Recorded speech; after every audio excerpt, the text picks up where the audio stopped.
చెప్పేదొకటి చేసేది ఇంకొకటి. షారాన చేతిలో పెట్టి జేబులున్న బారాన గుంజుకోవాలి. ఆకాశం చూపిస్తున్నామని చెప్పుకోవాలి. కింద తొడపాశం పెట్టి ఏడిపియాలి.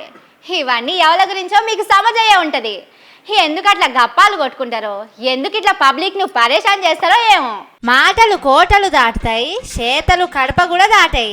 మన రేవంతన్ సార్కు ఈ సామెత బరాబర్ సరిపోతుంది కావచ్చు. నుళ్ళు రాష్ట్రమంతటా ఫ్రీ బస్సు పెట్టినాం, ఇన్ని కోట్ల మంది తిరిగిండ్రు, అన్ని కోట్ల మంది తిరిగిండ్రు అని రోజు చెప్పుకుంటున్నారు.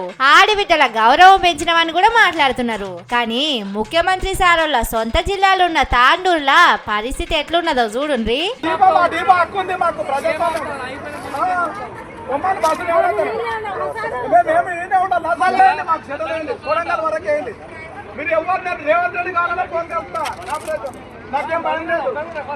తాండూరు కాంచెల్లి మహబూబ్ నగర్ కొడంగల్ దిక్కు బస్సులే లేవట. చీకటి పడ్డదంటే ఒక్క బస్సు కూడా వస్తలేదట. రోజు ఇట్లనే ఉన్నదని పబ్లిక్ అందరూ ధర్నా చేసిండ్రు. ముఖ్యమంత్రి సారు మాటలు బాగానే చెప్తున్నాడు గాని బస్సులు ఎందుకు వస్తలేవని మస్తు గరమైండ్రు. ఫ్రీ బస్ అని పబ్లిసిటీ చేసుకుంటున్నారు గాని బస్సులే పెంచుతలేరట. దీంతోని అన్ని ఊర్లల్లో ఇదే పరిస్థితి అవుతున్నది. ఆడోళ్ళ చూస్తే బస్సులే ఆపుతలేరని మొన్న ఓ పెద్దవ్వ అన్నది. ఆడ నేను ఫంక్షన్ హాల్ కాడ బస్ ఆపిన, బస్ ఆపితే 2 సార్లు 2 బస్సులు వచ్చినాయి. ఇట్లా చేయటం పెట్టినా, ఆపునాయన అంటే అట్లనే వచ్చిండు బస్సు దంచుకొని. ఆడికెళ్ళి ఇడికి నడుచుకుంటూ వచ్చిన. ఎందుకు పెట్టాలి ఈ బస్సులు, మీరు ఎందుకు ఓడబెట్టమన్నాడు.